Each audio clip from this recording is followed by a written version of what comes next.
இந்த நகரத்தாருக்கு ஒரு பழக்கம் உண்டு. அண்ணே ரொம்ப சிக்கனமானவங்க, கொடுக்க மாட்டாங்க, ஆளை பார்ப்பாங்க. அந்த ஆளை நம்பலாமா?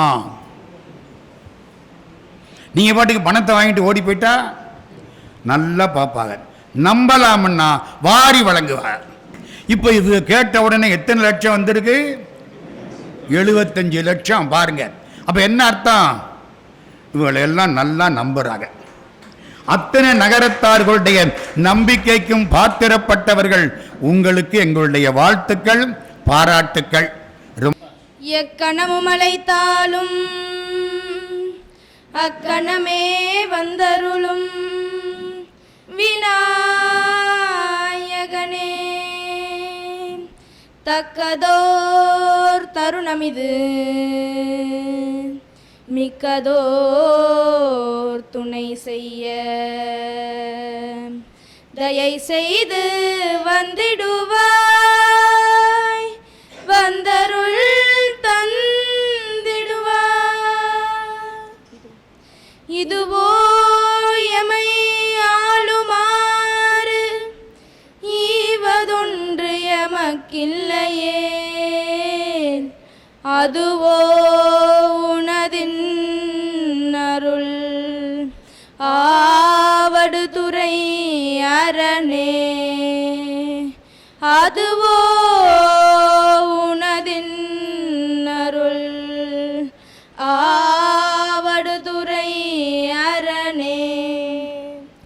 இடரினும் தளரினும் எனதொரு நோய் தொடரினும் உனக்கடல் தொழுதெழுவேன்.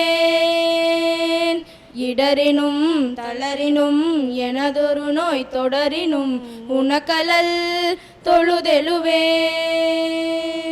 கடல்தனில் அமுதொடு கலந்த நஞ்சை மிடரினில் அடக்கிய வேதியனே, இதுவோ எமையாளுமாறு ஈவதொன்று எனக்கில்லையே, அதுவோ உனதின் அருளாவடு துறையரணே, அதுவோ உனதின் அருளாவடு துறையரணே, ஆவடுதுறையரணே, ஆவடுதுறையரணே, ஆவடுதுறையரணே, ஆவடுதுறையரணே.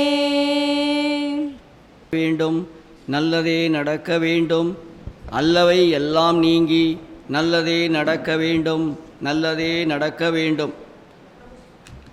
அனைவருக்கும் வணக்கம். நமது நலத்தார் சங்கத்தினுடைய முதியோர் நலன் காக்கும் விழாவினுடைய 3வது நிகழ்வு இது. ஒவ்வொரு மாதமும் 3வது ஞாயிற்றுக்கிழமைகளிலே இந்த நிகழ்வு தொடர்ச்சியாக நடைபெற்று கொண்டிருக்கின்றது. அந்த அடிப்படையிலே இன்று இந்த நிகழ்வு சிறப்பாக நடைபெற்று கொண்டிருக்கின்றது.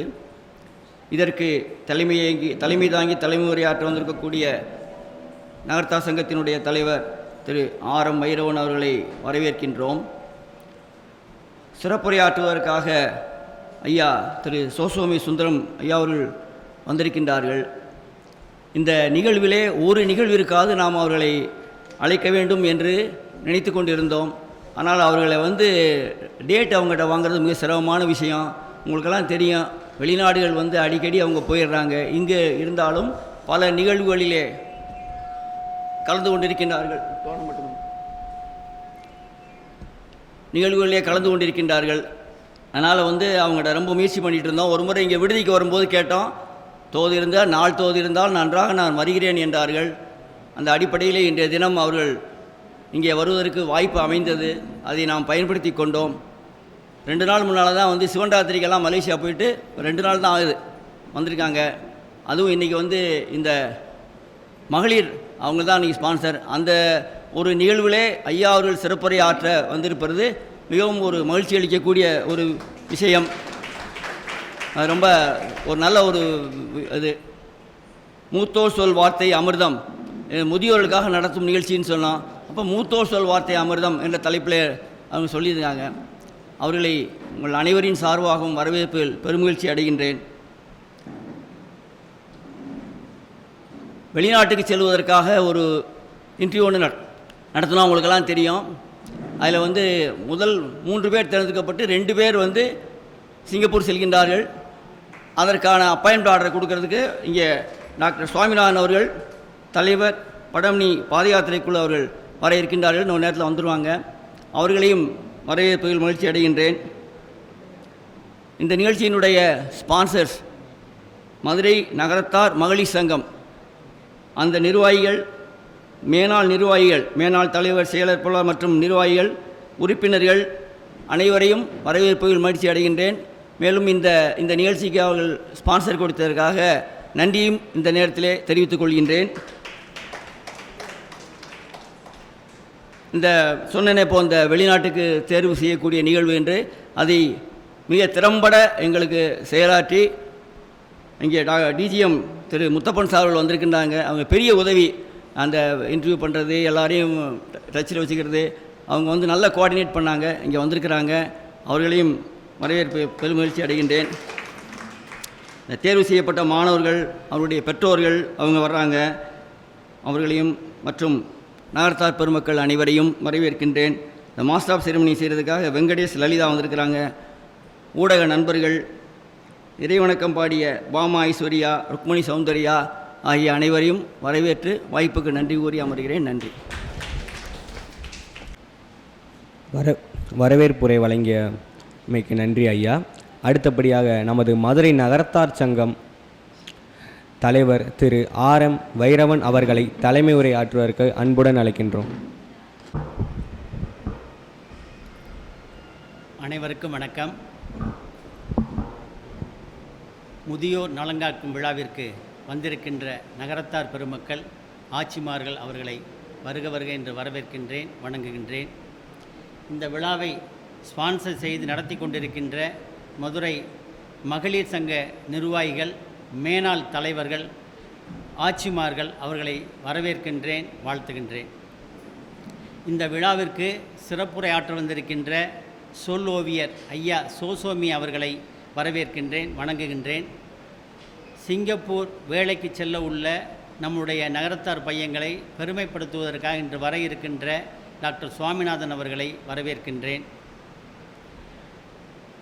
ஐயா அவர்களுடைய பேச்சை கேட்க தான் எல்லாருமே இன்றைக்கி கூடியிருக்கேன். ஏன்னா ரொம்ப நாளாச்சு ஐயா வந்து நம்மளுடைய நகர விடுதியில் பேசி ரொம்ப நாளாச்சு. அதனால் என்னுடைய கருத்தை 2 கருத்தை மட்டும் சொல்லி அமர்கின்றேன். ஒன்று, புதிய நிர்வாகம் பொறுப்பேற்று இன்றோடு 150 நாட்கள் ஆகின்றது. முக்கியமாக நம்மளுடைய பிள்ளைகளுக்கு வேலை வாய்ப்பு வாங்கி கொடுக்க வேண்டும் என்பது எங்களுடைய இந்த புதிய நிர்வாகத்தினுடைய சிறப்பு. பல நாடுகளோடு பேசி முதல் நாடாக நம்மளுக்கு சிங்கப்பூர் கம்பெனி கிடைச்சாங்க, ஆர்ஃபோர்ஸ் கன்ஸ்ட்ரக்ஷன் சொல்லிட்டு. என்னுடைய டிஜிஎம் அவர்கள், இந்தியன் பேங்குடைய டிஜிஎம் அவர்கள், முத்தப்பன் சார் அவர்கள் ரொம்ப ஹெல்ப் பண்ணி அந்த பையங்களெல்லாம் வர சொல்லி கிட்டத்தட்ட 111 பேரில் செலக்ட் பண்ணது 11 பேர் செலக்ட் பண்ணி, அதில் அந்த கம்பெனி வந்து 3 பேரை செலக்ட் பண்ணாங்க. அந்த 3 பேரில் விசா அனுப்பிச்ச 3 பேரில் 2 பேருக்கு விசா வந்துருச்சு, டிக்கெட் வந்துருச்சு. அந்த ஒருத்தருக்கு மட்டும் வந்து ஏப்ரல் 6ஆம் தேதி தான் விசா வருது. அதனால் அவங்க வந்து 15ஆம் தேதி தான் புறப்பட போகிறாங்க. அந்த நிகழ்வையும் இதோடு வச்சிடலாம் அப்படிங்கிறதுக்காக, ஏன்னா அவங்க 21ஆம் தேதி அவங்களுக்கு ஃப்ளைட்டு, அதனால் அந்த நிகழ்வையும் இதோடு சேர்த்து வைக்கலாம் அப்படிங்கிறதுக்காக டாக்டர் வந்து ஒரு 12 o'clock வரணும்னு சொல்லியிருந்தாங்க. அது வந்து இந்த சிறப்பான இந்த புதிய முயற்சிக்கு அண்ணனுடைய டிஜிஎம் அவர்கள், முத்தப்பன் சாரனுடைய பெரும் முயற்சியில் தான் இந்த 2 பையங்க செலக்ட் ஆகி போகிறாங்க. அது நம்ம நகரத்தார், இந்த மதுரை நகரத்தார் கிடைத்த மிகப்பெரிய சிறப்பு. அதேபோல் நம்ம நகர விடுதியில் 2வது தளத்தில் ஆட்சி வாங்க 2வது தளத்தில் 10 ஏசி ரூம் சிறப்பாக நடந்துக்கிட்டு இருக்குது. மீட்டிங் முடித்த உடனே எல்லோரும் போய் பார்த்துட்டு போங்க. மேக்ஸிமம் வந்து ஒர்க்கு வந்து 10 ரூமே ஓரளவுக்கு எழும்பி ரொம்ப சிறப்பாக நடந்துக்கிட்டு இருக்குது. அதுபோக அந்த ஃப்ரண்ட்டில் வந்து ஒரு 3 சிங்கிள் ரூம்ஸ் இருக்குது அந்த மாடியில் 2வது ரூமில். அதை இப்போ எல்லோரும் பார்க்குறவங்க பூரா சொன்னாங்க, அது வந்து டாய்லெட் ஃபெசிலிட்டிஸ் இல்லை 2வது ரூமில். அதனால் யார் ஸ்பான்சரோ அவங்கள்ட்ட கேட்டுட்டு ஒரு மினி ஹாலாக கூட பண்ணிங்கன்னா இன்னும் சிறப்பாக இருக்கும். ஒரு 40 பேர் 50 பேர் தங்கலாம். ஏன்னா லிஃப்ட்டு போடுறதுனால 2வது மாடி போகிறது ரொம்ப ஈஸின்னு சொன்னாங்க. அதுக்கு நம்ம ரொம்ப முயற்சி எடுத்துக்கிட்டு இருக்கோம். அந்த 3 பேர்ட்டையும் கன்கரன்ஸ் வாங்கின பிறகு அதை ஒரு மினி ஹாலாக ஆக்கணும்னு சொல்லிட்டு இதை சொல்லிக்கிட்டு இருக்கும்போது செக்ரட்டரியும் துணைத் தலைவரும் அது 2 நாளைக்கு முன்னாடி நம்ம நகர விடுதியில் இருக்கும்போது ஒரு ஆட்சி வந்து கன்றமாணிக்கத்தாச்சு அவங்க வந்து மேலே தங்கியிருந்தாங்க. அப்போ வந்து ரூம் இருக்கான்னு கேட்டிருக்காங்க, துணைத் தலைவர்கிட்ட ரூம் இருக்கா அப்படின்னு கேட்டிருக்காங்க. 10 ரூமுமே வந்து ஃபுல்லாகிருச்சு அப்படின்னு சொல்லியிருக்காங்க. அப்போ என்ன செய்யலாம், நாங்கள் என்ன செய்யலாம் அப்படின்னு கேட்டிருக்காங்க. மினி ஹாலாக மாற்றுறதுக்கு ஏற்பாடு நடந்துக்கிட்டு இருக்குது அப்படின்னு சொல்லியிருக்காங்க. அப்போ எவ்வளவு ஆகும் அப்படின்னு கேட்டிருக்காங்க. மினி ஹாலுக்கு 5 lakhs ஆகும்னு சொல்லியிருக்காங்க. அப்போ நான் வந்து என்னுடைய பையனை கேட்டு சொல்கிறோம்னு சொல்லிட்டு ஒரு 10 நிமிஷத்தில் வந்து சொல்லிட்டாங்க, நாங்கள் வந்து 2.5 லட்ச ரூபா கொடுக்குறோம் அப்படின்னு சொல்லியிருக்காங்க. அதனால் எங்களுடைய நிர்வாகத்தில் போகக்கூடிய அமைப்பு சிறப்பாக இருப்பதால் பார்த்த உடனே அவங்க வந்து டோனர் ஸ்பான்சர் கொடுத்துட்றாங்க. அது வந்து நமக்கு கிடைத்த மிகப்பெரிய ஒரு சப்போர்ட்டாக நினைக்கிறேன். அதேமாதிரி 150 நாட்களில் நாங்கள் ஒரு 10 திட்டத்தை சொல்லிட்டு செஞ்சுட்டு வந்து உங்கள்கிட்ட சொல்கிறோம். 10 திட்டம் இமீடியட் எஃபெக்டாக பண்ணியிருக்கோம். ஐயாட்ட கூட கொடுத்துருக்கேன் என்னென்ன திட்டத்தை நாங்கள் பண்ணியிருக்கோம்னு சொல்லிவிட்டு. அதுமாரி நன்கொடை வந்து நாங்கள் வந்து யார்ட்டையுமே கேட்கல. நன்கொடை எல்லாமே வந்து வாட்ஸ்அப் மூலமாக அனுப்பிச்சோம். 75 லட்ச ரூபா கிடச்சிருக்கு. மேக்ஸிமம் ஒரு 30 லட்ச ரூபா 32 லட்ச ரூபா அக்கௌண்ட்டில் ஐசிஐசி பேங்க்கில் கிரெடிட் ஆகிருக்கு. அதனால் வந்து அதுவுமே வந்து சொன்ன உடனே இமீடியட்டாக ஐசிஐசி அக்கௌண்ட் வாங்கி பணம் அனுப்பிச்சிடுறாங்க. எங்களுடைய வேலை தான் குயிக்காக நடக்கணும். பணம் இருக்குது, வேலை நடக்கணும்.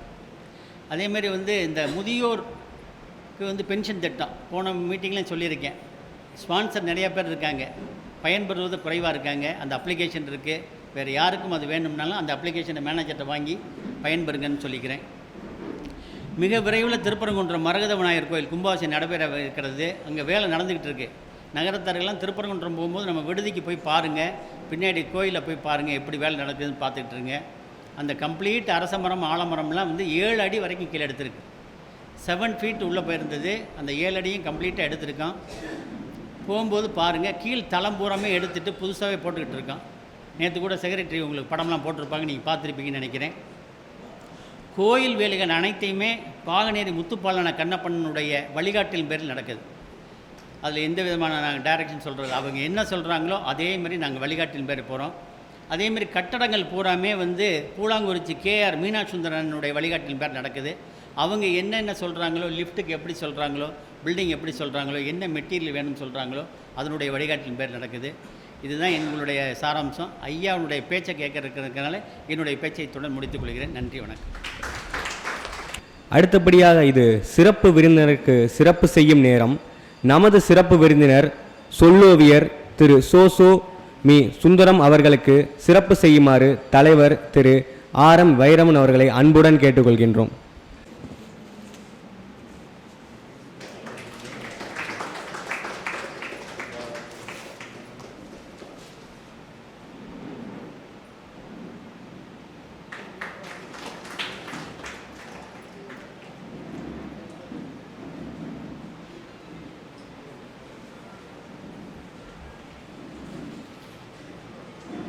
ஐயா அவர்கள் 1942ஆம் ஆண்டு தேவகோட்டையில் சொர்ணலிங்கம் செட்டியாருக்கும் மீனாட்சி ஆட்சிக்கும் மகனாக பிறந்தார்.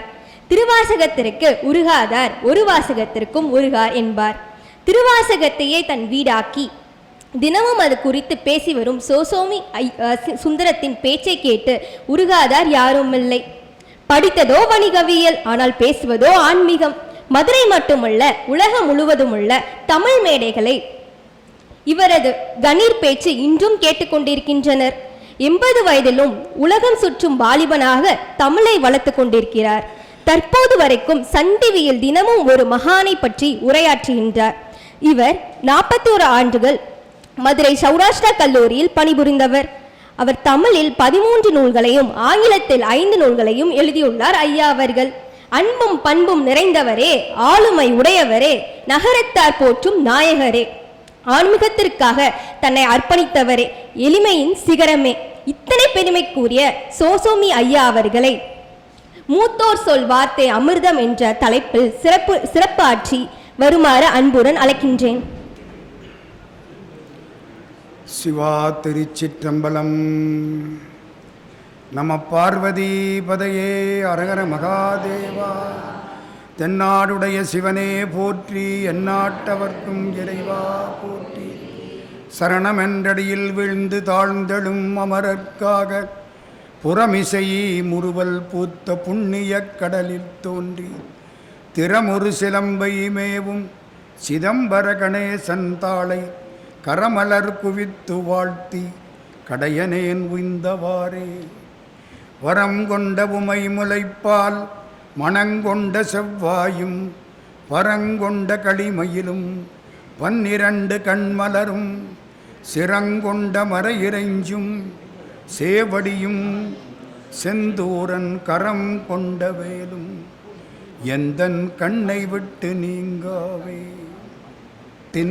பெருமைமிகு தலைவர் ஐயா வைரவன் செட்டியார் அவர்களே, துணைத் தலைவர் திரு சொக்கலிங்கம் அவர்களே, நம்முடைய செயலாளர் சோமசுந்தரம் அவர்களே, இணைச் செயலாளர் வள்ளியப்பன் அவர்களே, பொருளாளர் லக்ஷ்மணன் ஐயா அவர்களே, நகரத்தார் மகளிர் சங்கத்தைச் சேர்ந்த பெருமக்களே, வந்திருக்கக்கூடிய சான்றோர்களே, தாய்மார்களே, ஏஜிஎம் ஐயா அவர்களே, எல்லாருக்கும் வணக்கம்.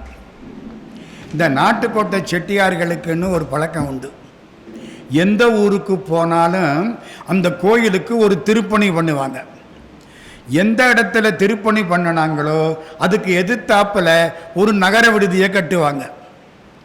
எல்லாரும் அந்த இடத்துல வந்து தங்கணும், அந்த கோயிலில் போய் கும்பிடணும். இதுக்காக டிரான்ஸ்போர்ட்டெல்லாம் சிரமப்படக்கூடாது. பெரும்பகுதி திருவையாற்றிலே 1937 சின்னச்சேவகன் செட்டியார் ஒரு திருப்பணி பண்ணின பொழுது அம்பாள் கோயில் திருப்பணிக்கு பக்கத்தில் ஒரு வீட்டை வச்சார். அந்த வீட்டிலேருந்து உடனே அம்பாள் கோயிலுக்குள்ளே போயிட்டு வரலாம். இவங்க பழக்கம் அப்படி.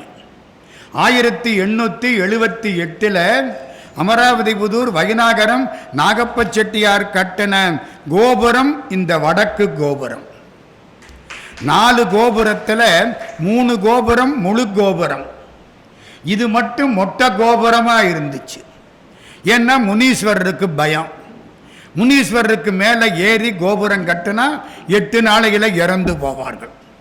இப்படி பயம். அமராவதிபுதூர் வைநாகர நாகப்ப செட்டியார் வந்து பார்த்தார், நம்ம வீடெல்லாம் இவ்வளவு பெருசாக இருக்கு, மீனாட்சி அம்மன் கோயிலில் மட்டும் ஒரு கோபுரம் மொட்டை கோபுரமாக இருக்கே. ஸ்தபதிகளை கூப்பிட்டார், செயலுக்கு ஏற்பாடு பண்ணார். ஸ்தபதிகள் பேசவே இல்லை. எத்தனை லட்சம் வேணாலும் தர்றேன், பேச்சே கிடையாது. ஏன் பேசாமல் இருக்கிறீங்க? உங்கள் லட்சம் எல்லாம் வேண்டாம். முனியாவுக்கு மேலே ஏறி கோபுரம் கட்டினா 8 நாளையில் கதை முடிஞ்சிடும். யார் பணத்துக்கு ஒத்துக்குவா? உயிரை விட்டுட்டு பணத்தை வாங்கி என்ன செய்கிறது? கண்ணை விட்டுட்டு சித்திரை வாங்கினா எப்படி பார்க்கறது? மாட்டேன். செட்டியார் என்ன பண்ணார் தெரியுமா? முதல் செங்கலை நான் வைக்கிறேன். கோடீஸ்வரர் முதல் செங்கலை நான் வைக்கிறேன். 8 நாள் பாருங்க, உயிரோட இருந்தா திருப்பணி தொடரட்டும்.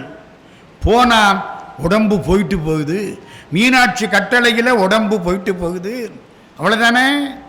மாடு இறந்து போனால் எடுத்து தோலை செருப்ப தைக்கிறான். பாம்பு இறந்து போனால் தோலை உரிச்சு மணிபர் சாக்கிறான். மனுஷன் இறந்து போனா எப்போ தூக்குறாங்கன்னு கேட்குறான். இந்த உடம்பு அம்பாள் திருப்பணிக்கு பயன்படட்டும். 1875 ஒட்டி இதெல்லாம் செட்டியார் பொறுப்பெடுத்தார். 2 செங்கல் மீனாட்சி சந்நிதிகளை வச்சு கும்பிட்டார். அதுக்கு மாலையை போட்டார். ஏணி மரத்தை வச்சு முனீஸ்வரருக்கு மேலே ஏறிட்டார். எல்லாம் பயப்படுறான், அதில் ஏறக்கூடாது. ஏறி 2 செங்கலை வச்சார், பூமாலையை வச்சார், விபூதி குங்குமம். ஆத்தா தாயே மீனாட்சி உன் பணி தொடரட்டும்.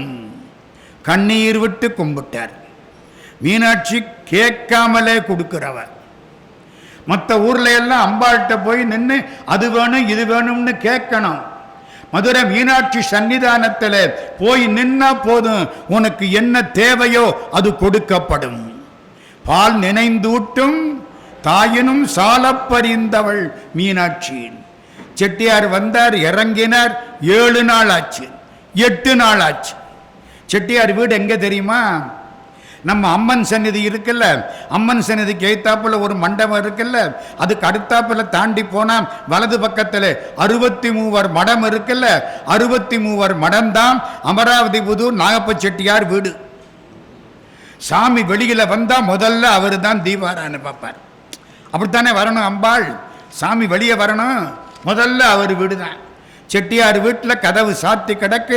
8 நாள் ஆச்சு, எல்லாம் முடிஞ்சிருக்கும்னு நினைக்கிறான். வெளியில எல்லாம் கொண்டாந்து ஏற்பாடு பண்ணிட்டேன், வச்சு இழுக்க வேண்டியதுதான் பாக்கி. 4:30 மணி 5 மணி கதவு திறக்கப்பட்டது. செட்டியார் உடம்புல 16 இடத்துல திருநீர் பூசி கம்பீரமா வந்து நிற்கிறார். எல்லாரும் ஆச்சரியப்பட்டான். கால் இருக்கா பாடுறான். கால் முழுசுமே இருக்கு, காலாவது அரையாவது முழுசுமே இருக்கு. செட்டியார் கம்பீரமா நின்னார். மீனாட்சியின் திருப்பணியை உயிரை பணயம் வைத்து ஒரு செட்டியார் தொடங்கினார். அவருக்கு பெயர் அமராவதி புதூர் வைநாகரம் நாகப்ப செட்டியார். அவர் கட்டினது இந்த வடக்கு கோபுரம். மாரவர்மன் சுந்தரபாண்டியன், ஜடாவர்மன் சுந்தரபாண்டியன், செவ்வந்தி செட்டியார் இவர்களெல்லாம் கட்டின கோபுரத்துக்கு சமமாக, பாண்டிய ராஜாக்கள் கட்டின கோபுரத்துக்கு சமமாக பின்னால் 19ஆம் நூற்றாண்டில் கட்டப்பட்டது இந்த கோபுரம். இந்த கோபுரம் வடக்கு கோபுரம். அதற்கு பக்கத்திலே இந்த விடுதி கட்டப்பட்டது. இந்த விடுதி 1956க்கு முன்னால ஜவுளி கடைக்காரங்க பொறுப்புல இருந்துச்சு. ஜவுளி கடைக்காரர்கள் தான் இந்த விடுதியை வாங்கி பராமரித்தார்கள். 1956 கருமுத்து தியாகராச செட்டியார் சங்கத்தின் தலைவராக பொறுப்பேற்ற பொழுது நான் 17 வருஷம் இங்கே செயலாளராக இருந்திருக்கேன். 1 வருஷம் 2 வருஷம் இல்லை. பழைய விடுதி எல்லாரும் விலகி ஓடுவாங்க. எலெக்ஷன் அன்னைக்கு ஒரு புள்ள எலெக்ஷனா பேச்சே கிடையாது. எல்லாம் வருவாங்க, அப்படியே போயிடுவாங்க. நீங்கள் செயலாளராக இருக்கணும். இல்லை விட்டுருங்க. நீங்கள் பொருள் இல்லை நம்மளை விட்டுருங்க. ஆளே கிடைக்காது. ஏன்னா பழைய கட்டடம். ஒரு நாள் அந்த பக்கம் போய் பார்த்தா உள்ள கையை ஒருத்தர் விட்டாரு, பொறுன்னு விழுகுது. இத்தனை பேர் தங்குறாங்களே, என்ன ஆகிறது? அந்த பக்கத்தில் ஒரு இடம்.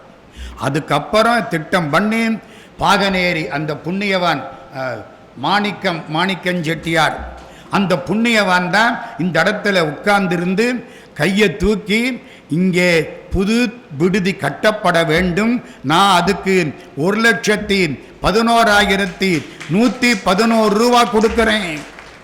எப்ப நெற்கொண்டு போமளவும் நெல்லாய் நெடுஞ்சுவரே பழைய பாட்டு. கிட்டத்தட்ட 1990 ஒட்டி 1,11,111 ரூபா 1,1,1,1,1 கொடுக்க விட்டு கன்றமாணிக்கம் லேனா நாராயணன் செட்டியார் நான் 1,10,000 தர்றேன். 2 பிராமிஸ் இந்த இடத்துல. அதுக்கப்புறம் எல்லாம் வாங்கி கட்டி கிட்டத்தட்ட 36-37 லட்சம் ரூபாய் செலவு. 1992 கடைசியில் இந்த விடுதி கட்டப்பட்டது. நாங்கள் அப்போ கொஞ்சம் பணம் தேவைப்பட்டது. சில பேர் கடன் கொடுத்தாங்க. கடனை வாங்கி விடுதியை நடத்தி அந்த கடனை திருப்பி கட்டிட்டு, விடுதியில் கடனை வச்சுட்டு நம்ம போகக்கூடாது, லேனா நாவன்னா கட்டளை. பணத்தை கட்டி கடனெல்லாம் முடித்து ஒரு வழியாக நிம்மதியாக பொறுப்பை ஒப்படைச்சிட்டு 17 வருஷம் இருந்த இடம் இந்த இடம். அதனால் இதை மறக்க முடியாது. யார் நீங்கள் தான் சொன்னீங்களா சோமசுந்தரம்? இங்கே பேசி ரொம்ப நாள் ஆச்சுன்னு நீங்கள் தான் சொன்னீங்களா? 17 வருஷம் இது நாங்கள் பேசின இடம். 17 வருஷம் இங்கே யாரோ வந்து என்னென்னமோ எல்லாம் நடந்த இடம். அதனால் இது மறக்க முடியாது. எனக்கு ஒரு மகிழ்ச்சி என்ன தெரியுமா? இப்போ பொறுப்பேற்றிருக்கக்கூடிய இந்த பெருமக்கள் பொறுப்பேற்ற 150 நாட்களுக்குள் செயற்கரிய செயல்களை தொடங்கி நடத்தி கொண்டிருக்கிறார்கள். நம்ம அரசாங்கமெல்லாம் சொல்லிட்டு விட்டுரும். அடிக்கல் நாட்டுமா, அடிக்கல் அப்படியே இருக்கும். அமைச்சருக்கு பேரே அமைச்சராக வந்துடுவேன். ஆனால் அடிக்கல் மட்டும் அப்படியே இருக்கும், கட்டடம் ஆகாது. இங்கே வந்து கேட்டால் மேலே வேலை ஆகுதுங்கிறாங்க. சரி, திருப்பணி அங்கே போய் மரகத விநாயகர்கிட்ட பார்த்தா திருப்பணி வேலை நடக்குதுங்கிறாங்க. சரி, மாணவர்களுக்கு வேலை வாய்ப்புன்னா 2 பேர் சிங்கப்பூர் போயாச்சு, ஒருத்தன் போக போகிறானுங்கிறாங்க. பாராட்டுக்கள், வாழ்த்துக்கள். இந்த பணி தொடரட்டும். உங்கள் பீரியடு முடிகிற பொழுது அந்த 3 வருஷம் தானே, 2 வருஷம் 3 வருஷம் ஆக்கலாம். நல்லா வேலை பார்க்கறதுக்கு ஒரு நேரம் வேண்டாம். எங்க நீங்கள் பாட்டுக்கு காலை ஊன்றதுக்குள்ளே போயிட்டு வான்னா என்ன பண்ணுறது? இந்த பெருமக்கள் அதுக்குள்ளே இந்த வேலையை முடித்து திறப்பு விழா செய்து விடுவார்கள் என்று தோன்றுகிறது. அவர்களுக்கு நம்முடைய வாழ்த்துக்கள், பாராட்டுக்கள். வேடிக்கை என்ன தெரியுமா? இந்த நகரத்தாருக்கு ஒரு பழக்கம் உண்டு. அண்ணே ரொம்ப சிக்கனமானவங்க, கொடுக்க மாட்டாங்க. ஆளை பார்ப்பாங்க, அந்த ஆளை நம்பலாமா? நீங்கள் பாட்டுக்கு பணத்தை வாங்கிட்டு ஓடி போயிட்டா நல்லா பார்ப்பாங்க. நம்பலாம்னா வாரி வழங்குவார். இப்போ இது கேட்ட உடனே எத்தனை லட்சம் வந்திருக்கு? 75 லட்சம். பாருங்க, அப்போ என்ன அர்த்தம்? இவங்களெல்லாம் நல்லா நம்புறாங்க. அத்தனை நகரத்தார்களுடைய நம்பிக்கைக்கும் பாத்திரப்பட்டவர்கள். உங்களுக்கு எங்களுடைய வாழ்த்துக்கள், பாராட்டுக்கள். ரொம்ப மகிழ்ச்சி. போகிற போது மேலே எல்லாம் பார்த்துட்டு போங்க. அதுக்கப்புறம் கட்டடம் இப்போ தான் கட்ட ஆரம்பிக்கிறது. 93. ஆமாம், இந்த பில்டிங் கட்டி முடித்து கிட்டத்தட்ட 30 வருஷம் ஆச்சு. 30 வருஷம் ஆச்சு. இது 93ன்னு எனக்கு ஒரு ஞாபகம். 90 வெளியே கல் இருக்குது. 93 ஆமாம் நினப்பு. அப்போ 24/7 31 வருஷம் ஆச்சு. இப்போ இதுக்கு மேலே கட்டடங்கள் கட்டுகிறார்கள்.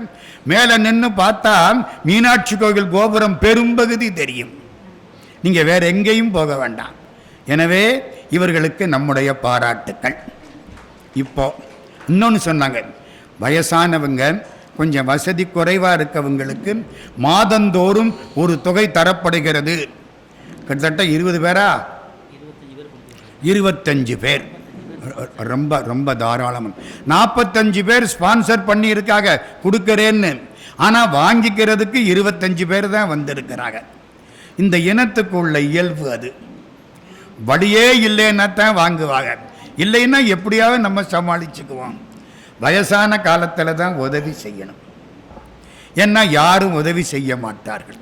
ஒரு பெரியவர் அழகா சொன்னார், முதியோர் இல்லத்துக்கு நன்கொடை வழங்குங்கள், முதியோர் இல்லத்துக்கு விளக்குகள் வாங்கி போடுங்கள், முதியோர் இல்லத்தில் ஒரு பகுதியை வேண்டுமானாலும் கட்டி கொடுங்கள், முதியோர் இல்லங்களுக்கு எதை வேண்டுமானாலும் கொடுங்கள், உங்கள் பெற்றோர்களை மட்டும் கொடுத்து விடாதீர்கள். புரியுதா? ஒருத்தர் எழுதினார், என்ன வேணாலும் கொடுங்க. இந்த கோயம்புத்தூரில் ஒரு 5-6 இடம் இருக்கு. அதுக்கு என்ன பேர்? நானா நானியா? நானா நானி. நான் அநேகமாக எல்லாத்திலையும் போய் பேசியிருக்கிறேன். நானா நானி. நம்ம வீட்டில் நம்ம தான் குடும்பத்திலே இருக்கணும். நம்ம பிள்ளைகள் தான் நம்மளை காப்பாற்றணும். வெளியில் போகிறது வழியே இல்லைன்னாட்டேன். சில பேர் அது ஆண்டவன் கட்டளை. அது அந்த உதவி செய்ய வேண்டியது கட்டாயம். இவர்களுக்கு நம்முடைய வாழ்த்துக்கள், பாராட்டுக்கள். இப்போ நான் என் தலைப்புக்குள்ள போகிறேன். மூத்தோர், முதியவர். 4 செய்திகள். முதலாவது செய்தி, யுகங்களில் 4 யுகம். முதல் யுகத்துக்கு பேரு கிருத யுகம். 2வது யுகத்துக்கு பேரு திரேதா யுகம். 3வது யுகத்துக்கு பேரு துவாபர யுகம். 4வது நம்ம இருக்கிற கலியுகம். 4 யுகம். முதல் யுகத்துக்கு என்ன பேரு சொன்னேன்? கிருத யுகம், நாட் கிருதா யுகம். நினப்பில் வச்சுக்கிடுங்க. கிருத யுகம். கிருத யுகத்தில் எல்லாரும் யோக்கியம். தெருவில் 500 ரூபாய் நோட்டு கடந்த கூட ஒருத்தலும் தொட மாட்டாங்க. அவ்வளவு ஒழுங்கு, சுத்தம், தீமையே கிடையாது, எல்லாம் நன்மை. இது முதல் யுகம். அதுக்கு அடுத்த யுகம் திரேதா யுகம். திரேதா யுகத்தில் நல்லவங்க ரொம்ப, கெட்டவங்க கொஞ்சம். ஒரு பகுதியில் கெட்டவர்கள், உலகத்தில் மற்ற பகுதியெல்லாம் நல்லவர்கள். ராவணன் இருந்த பகுதி அரக்கர்கள், கெட்டவர்கள். ராமாவதாரம் இந்த பகுதி முழுக்க நல்லவர்கள். இரக்கமென்றுளர் பலர், இரக்கம் இல்லாதவர்கள். அரக்கரென்றுளர் பலர், அறத்தின் நீங்கினார். இது கொஞ்ச பேர் அயோக்கியன், ரொம்ப பேரு நல்லவன். இது திரேதா யுகம். இதான் ராமாயண காலம். இதுக்கடுத்து வந்த யுகம் துவாபர யுகம். துவாபர யுகத்தில் கெட்டவங்க ரொம்ப பேர், நல்லவங்க கொஞ்சம் பேர். கௌரவர்கள் எத்தனை பேர்? 100 பேர். கேள்விக்கு பதில் சொல்லணும். ஒரு பேச்சுன்னா நீங்க கேட்கணும். சும்மா எந்திரிச்சு போய் இருக்கிறத பார்த்துக்கிட்டு இருக்கக்கூடாது. சரிதானா? ஒரு மணி நேரம் எனக்கு அப்படித்தானே. அது வரைக்கும் நான் தான் பேசுவேன், நீங்க பேசப்படாது. அதுக்கப்புறம் நான் பேச மாட்டேன். நீங்க நல்லா எவ்வளவு வேணாலும் பேசலாம். நமக்குள்ள ஒரு அக்ரிமெண்ட் ஆஸ் யூஷுவல் நினைப்பல வச்சுக்கிட்டு. கொஞ்சம் பேர் 5 பேர் தான் பாண்டவர்கள் பிளஸ் கிருஷ்ண பரமாத்மா. அந்த பக்கம் 100 பேர் கௌரவர்கள், சகுனி, கர்ண. இது துவாபர யுகம். இப்ப நம்ம இருக்குது கலியுகம். கலியுகம் பிறந்து எத்தனை வருஷம் ஆச்சு? 5200 வருஷம் ஆச்சு. 5200 வருஷம் ஆச்சு. ராமாயணம் நடந்து கிட்டத்தட்ட 7000 வருஷம் முடிஞ்சு போச்சு. மகாபாரத யுத்தம் முடிஞ்சு 5000 வருஷம் முடிஞ்சு போச்சு. மகாபாரத யுத்தம் முடிஞ்ச உடனே கலியுகம் பிறந்து விட்டது. மற்ற யுகத்துக்கும் கலியுகத்துக்கு என்ன வித்தியாசம்? மற்ற யுகத்திலே எவன் யோகியன் எவன் அயோக்கியன்னு தெரிஞ்சுது. கலியுகத்தில் தெரிய மாட்டேங்குது. யோக்கியமா இருக்க பயங்கரமான அயோக்கிய பேலா போயிடுறேன். நம்மளை ஏமாத்தி விடுறேன். நம்ம சாமியார் காலில் விழுந்து விழுந்து கும்பிடுறோம். 6 மாதத்துக்கு அப்புறம் தான் தெரியுது, சே இந்த ஆளு காலையா விழுந்து கும்பிட்டோம். இவர் நம்மளை விட மோசமால இருக்காரு. வாயிலிருந்து சிவலிங்கத்தை எடுத்தாரு, வாயிலிருந்து என்னென்னத்தையோ எடுத்தாரு. இப்ப இவரை ஜாமீன் எடுக்க ஆள் கிடையாது. புரியுதா? கலியுகத்துக்கு என்ன வித்தியாசம்? டாக்டர் நோயாளியை அடையாளம் கண்டுபிடிக்க முடியல. எங்க நோயாளியினுடைய நோய் தெரிஞ்சாத்தானே டாக்டர் வைத்தியம் பார்க்க முடியும். கலியுகத்தில் அதுதான் கஷ்டம். எவன் யோக்கியன் எவன் அயோக்கியன்னு தெரியல. இந்த துவாபர யுகம் முடிய போகுது. மகாராஜா தர்மராஜா. தர்மருக்கு எத்தனை தம்பி? 4 தம்பி. கடைசி தம்பிக்கு என்ன பேரு? சகாதேவன். மகா கெட்டிக்காரன், பெரிய அறிவாளி, ஞானி சகாதேவன். கடைசி நாள், துவாபர யுகத்தினுடைய கடைசி நாள். மேல தர்மராஜா உட்கார்ந்து இருக்கார். சகாதேவன் தம்பி பக்கத்தில் இருக்கான். கோர்ட்டுக்கு ஒரு கேஸ் வருது. யார் ஜட்ஜு? தர்மராஜா தான் ஜட்ஜு. ஒரு கேஸ் வருது. என்ன கேஸ்? 2 பேர். என்னப்பா? என்னுடைய நிலமுங்க, இவருக்கு வித்தேன், பணம் கொடுத்துட்டாரு, வாங்கிக்கிட்டேன். இப்போ நிலத்தை இவர் தோண்டினாரு, கீழே புதைகள் கிடைச்சிது, புதையலை எனக்கு தர்றாரு, எனக்கு வேண்டாம். நான் நிலத்துக்குத்தான் பணம் வாங்கினனே தவிர புதையலுக்கு பணம் வாங்கல. அதனால புதையல் எனக்கு வேண்டாம், அவருக்குத்தான் புதையல் எனக்கு இல்லை. ஓ ஐயா, நீங்க என்ன சொல்றீங்க? நான் அவர்கிட்ட நிலத்தை வித்து விட்டேன். நிலத்துக்கு மேல உள்ள தென்னை மரம் எப்படி அவருக்கு சொந்தமோ அது மாதிரி நிலத்துக்கு கீழே உள்ள புதைகளும் அவருக்குத்தான் சொந்தம், எனக்கு இல்லை. நான் வாங்கிக்க மாட்டேன். என்ன உங்களுக்கெல்லாம் வேடிக்கையா இருக்கா? நம்ம இந்த காலமா இருந்தா ஜட்ஜி டே எங்கிட்ட கொடுத்துருங்க புதையல்ன்றுவாரு. நம்ம காலம் அவ்வளவு கெட்டு குட்டிச்சவரா போச்சு. இது அந்த காலம். என்னடா பண்றது? அண்ணா ஒரு நாள் வாய்தா போடுங்க. யாரு சொன்னா? சகாதேவன். ஒரு நாள் வாய்தா, நாளைக்கு வாங்க, தீர்ப்பு கொடுக்கப்படும். 2 பேரும் போயிட்டான். மறுநாள் காலையில் தர்மராஜா உட்கார்ந்து இருக்கார். 2 பேரும் வந்துட்டான். மகாராஜா ஒன்று சொல்லணும். சொல்லு. நேற்று தூங்குற பொழுது ராத்திரி 12:05 ஒரு நினைப்பு வந்துச்சு. யாரு? நிலத்தை வித்தவன் சொல்றேன்.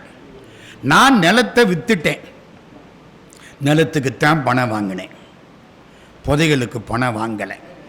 அதனால புதையல் எனக்குத்தான் சொந்தம். என்னடா இது? நீ என்னையா சொல்ற?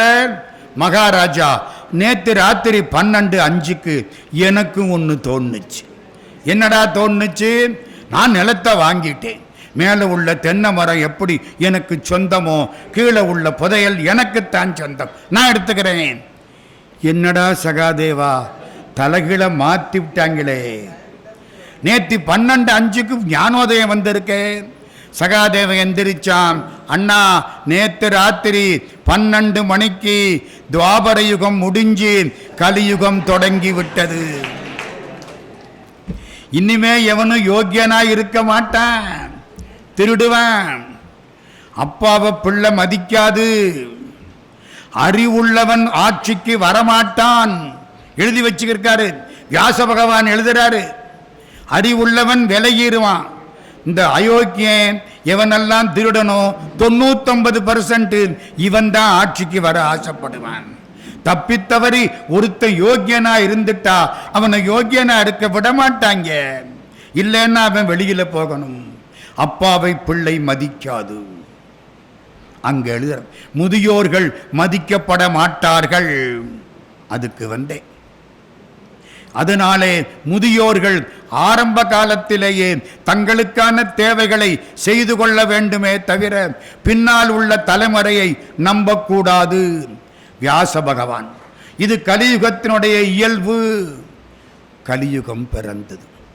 அதனால தான் இப்போ முதியோர்களுக்குன்னு ஒரு நாள் வைக்கக்கூடிய மாதிரி ஒரு நிகழ்ச்சி உண்டாகி இருக்கிறது. ஆமா, அந்த தீர்ப்பு என்னாச்சு கோர்ட்டில்? ஆமா, நிலத்தை யாருக்கு, அந்த புதைகள் யாருக்கு, என்னம்மா தெரியணும்ல. சகாதேவா என்னடா பண்றது? அண்ணா, நம்ம ஊர்ல ஒரு பெரியவர் இருக்காரு, அவரை கூப்பிடு. முதியோர், 90 வயசு, பழுத்த பழம், அங்கேருந்து வரார். இப்படி ஒரு நிகழ்ச்சி. அப்படியா?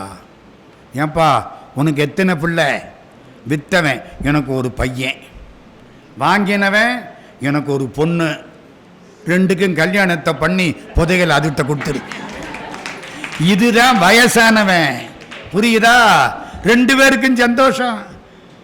சரியா போச்சு இல்ல? அவனுக்கு மக, இவனுக்கு மாப்பிள்ளை, மரும. சரியா போச்சு, கொடுத்துரு கையில். அதுக்காகத்தான் வயசானவன் வேணுங்கிறது.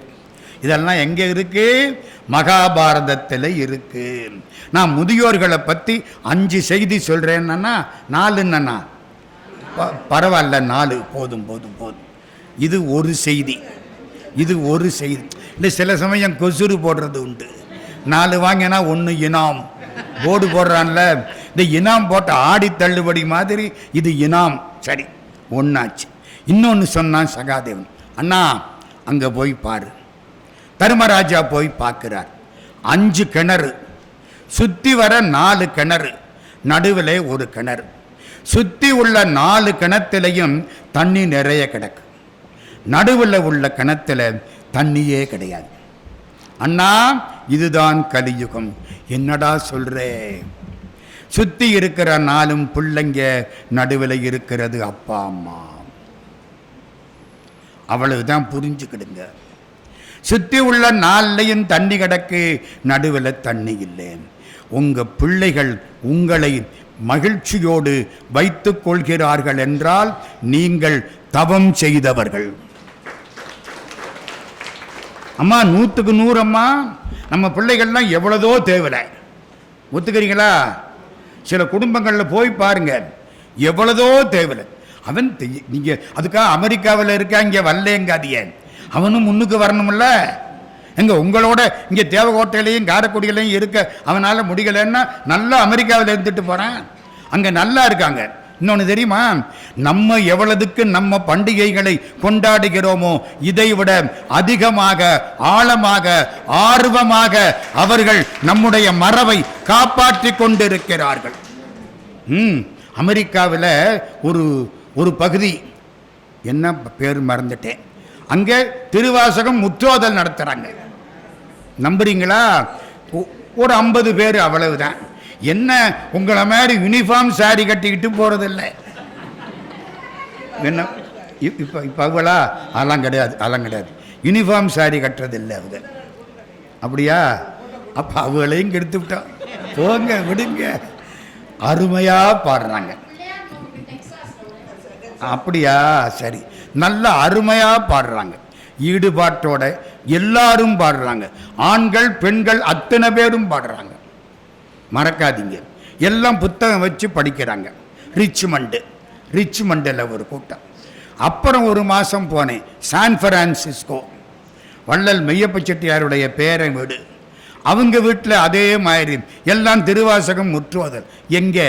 அமெரிக்காவில், ஆஸ்திரேலியாவில் நடக்குது, சிங்கப்பூரில் நடக்குது, மலேசியாவில் நடக்குது. நம்மளை விட மிக சிறப்பாய் நடத்துகிறார்கள். நம்ம பிள்ளைங்க நல்லா இருக்கிறாங்க. நம்ம இங்கே இருந்து அவர்கள் வாழ்கன்னு வாழ்த்தினால் போதும், நாமும் வாழ்வோம். அதனால இந்த முதியோர்கள் தொல்லை எல்லாம் நகரத்தார்கள்ட்ட அவ்வளவு கஷ்டம் இல்லை. இது நாம் பார்த்த அளவுக்கு பிள்ளைகள் அங்கே இருக்கும். அதுக்காக பக்கத்திலே வச்சுக்க முடியுமா? எங்க கல்யாணம் பண்ணி பொண்ணை அடுத்த வீட்டுக்கு தானே அனுப்பிச்சியே, அது மாதிரி தானே, இல்லை பக்கத்திலேயே வச்சிருந்தோம். சரி, இப்போ ஒரு செய்தி சொல்லியிருக்கேன். ரெண்டாவது செய்தி, பீஷ்மர். வயசானவரில் ரொம்ப வயசானவர் யாரு? பீஷ்மர். கண்ட வயசு, 4 தலைமுறையை பார்த்தவர். கடைசியிலே மகாபாரத யுத்தம், துவாபர யுகம் கடைசி காலம். மகாபாரத யுத்தம் எந்த மாதம் நடந்துச்சு தெரியுமா? மார்கழி மாதம். மார்கழி மாதம் யுத்தம் நடந்துச்சு.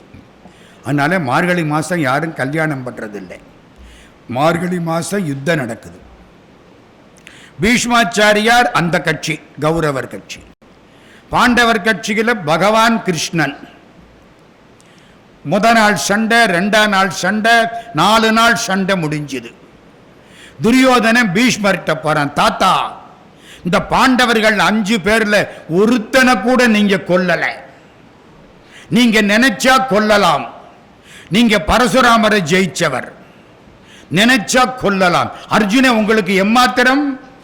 நீங்க 5 பேர்ல யாரையும் கொல்லல, இன்னும் நீங்க அவங்க மேல பேரனுங்கிற பிரியம் வச்சிருக்கிறீங்க, இப்படி நீங்க கெடுப்பீங்கன்னு எனக்கு தெரியாது. யாரு? துரியோதனன் கொந்தளிச்சிட்டான். பீஷ்மருக்கு கொஞ்சம் கோபம் வந்துடுச்சு.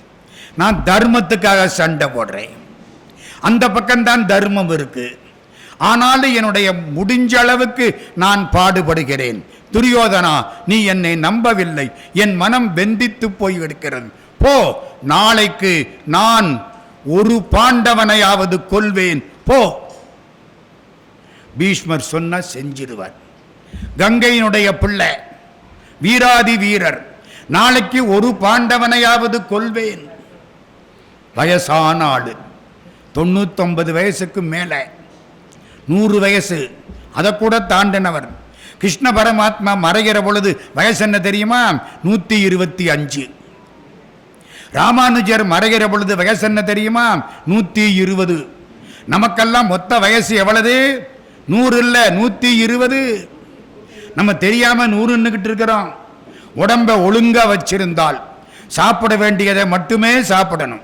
கண்ட வேளைக்கு 9 வகை பலகாரம் சாப்பிடப்படாது. புரியுதா?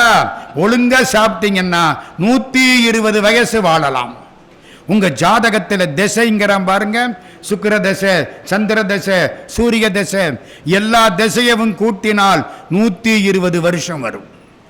கூட்டி பாருங்க, 120 வருஷம் மிகச் சரியாக வரும். சரி, நம்ம கதைக்கு போவோம். பீஷ்மர் என்ன பண்ணினார்? ஒரு பாண்டவனையாவது கொல்வேன்.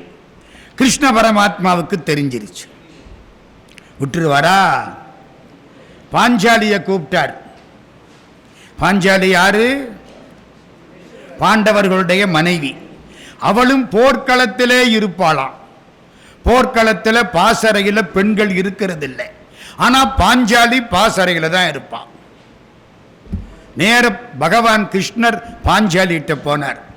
பாஞ்சாலி புறப்படு. எங்கே? பீஷ்மாச்சாரியார் எதிர்த்த பாசறை, அங்க போகணும். பேசல, புறப்பட்டான். காலில் ஒரு செருப்பு, 2 செருப்பு போட்டு நடக்கிறான்.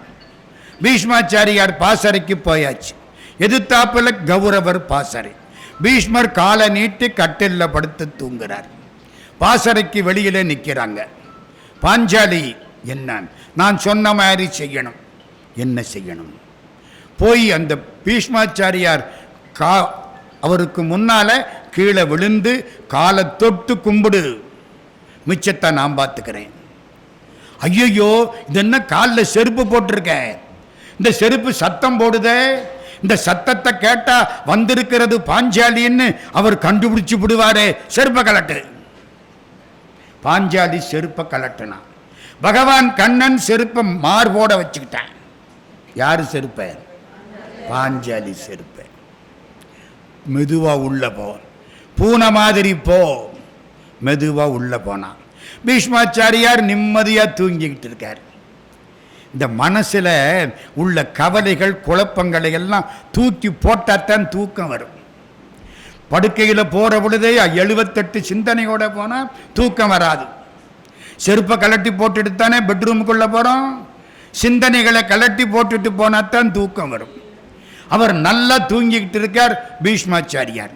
இவன் மெதுவாக போனாலாம், காலை தொட்ட உடனே முழிச்சுக்கிட்டார். கும்பிட்டா. யாரோ ஒரு பொண்ணு காலை தொட்டு கும்பிடுது. அப்படி எந்திரிச்சார். தீர்க்க சுமங்கிலி பவ. இந்த சினிமாவில் வராட்டி தமிழ் தெரியாது. சினிமாவில் வந்தாத்தான் தெரியும். அங்கவை சங்கவை. இன்னும் சால்மான் பாப்பையா வந்து நிற்கிறாரா எதிர்த்தாப்புல? 2 பொண்ணு.